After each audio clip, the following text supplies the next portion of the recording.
안녕하세요. 킹덤 스토리텔러입니다. 본 컨텐츠는 청장년을 위한 킹덤 스토리 오디오 가이드입니다. 29과 다음 세대로 이어지는 하나님 나라를 안내할 스피커는 김성수 교수님입니다. 어떤 위대한 지도자의 죽음 때문에 낙심하고 절망한 적이 있습니까? 위대한 지도자 모세의 죽음은 이스라엘에게 엄청난 충격이었을 것입니다.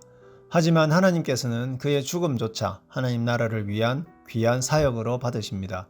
하나님께 받은 사명을 완수한 모세는 약속의 땅 입성을 앞두고 죽음을 맞이합니다. 모세는 불순종한 출애굽 1세대와 함께 요단 동편에서 죽습니다. 하지만 율법과 그의 후계자 여호수아를 남겨서 하나님 나라 역사가 전진하게 합니다. 모세는 하나님과 동역한 가장 위대한 사역자 가운데 한 사람입니다.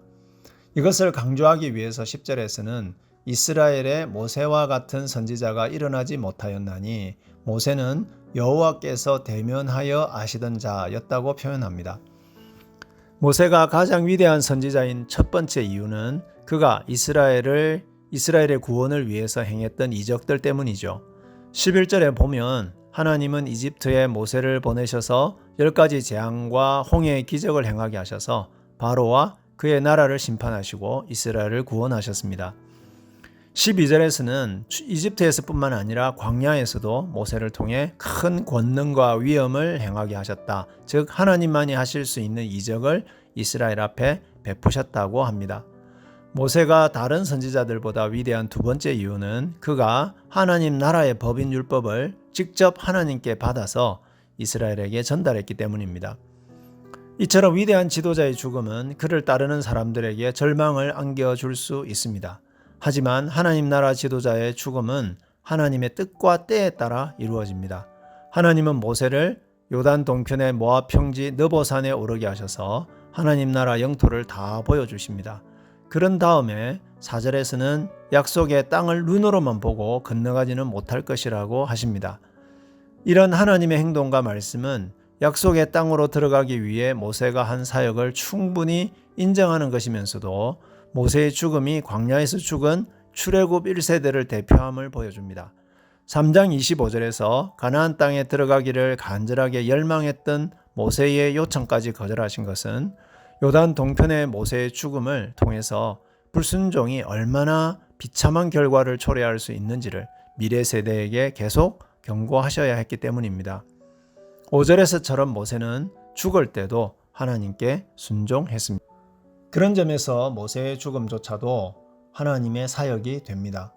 무덤을 알 수 없게 하신 것은 이후에라도 사람들이 모세의 유골을 가나안 땅에 가지고 가거나 숭배하지 못하도록 하기 위함일 것입니다. 7절에 보면 모세는 기력이 쇠해서 죽은 것이 아니라 하나님과 백성들을 위한 자신의 사역을 완수하였기에 죽었다고 합니다. 하나님 나라 왕께서 신실하게 사역을 완수한 당신의 종을 당신의 품에 쉬게 하시는 것입니다. 모세는 또 새로운 지도자까지 준비한 후에 죽습니다. 이제 하나님은 모세를 이어 여호수아를 세우셔서 하나님 나라의 새로운 장을 여십니다. 9절은 그것을 알립니다. 여호수아가 새 지도자로 세워진 것은 모세의 요청에 의한 것이기도 하지만 하나님 나라 왕의 선물이기도 합니다. 하나님께서 여호수아를 지도자로 준비시켜 세우셨습니다. 여호수아는 출애굽 때에 이스라엘을 지휘하여 아말렉을 무찌른 사람이죠. 또 항상 모세의 종으로서 신실하게 모세를 섬겼고요.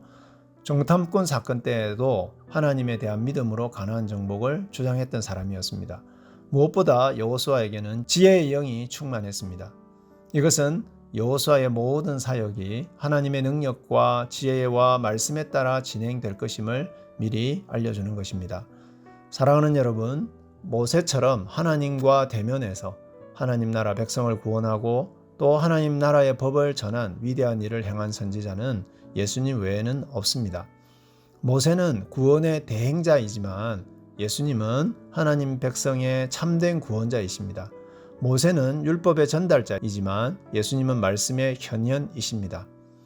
모세를 통해 이스라엘이 세워지고 율법이 주어졌다면 예수님을 통해 새로운 이스라엘인 교회가 세워지고 성령을 통한 말씀의 통치가 전 세계로 확장되었습니다. 또 제2의 여호수아이신 예수 그리스도는 바로 모세와 여호수아의 사역을 완성하신 우리의 영원한 지도자이십니다. 스스로 율법의 요구를 성취하셔서 그를 믿는 자들을 의롭게 하시고 하나님의 나라를 선물로 주셨습니다. 사랑하는 성도 여러분, 하나님 나라의 사역은 하나님이 세우시는 하나님 나라 사역자들에 의해서 이루어지고 전진합니다. 이렇게 이어져 온 사역을 최종적으로 완성하신 온전한 사역자는 예수 그리스도이십니다. 이제 교회와 교회의 사역자들은 모세나 예수님의 뒤를 따르는 주님의 종들입니다. 주님이 다시 오실 때까지 모세나 주님이 보여주신 모범을 따라 말씀과 성령으로 하나님 나라 사역을 잘 감당해서 우리의 죽음조차도 하나님 나라의 영광스러움을 증거하는 증거가 되기를 간절히 축복합니다. 하나님 나라를 위해 더욱 헌신하는 청취자 여러분 되길 바라며 이상으로 킹덤 스토리텔러를 마치도록 하겠습니다.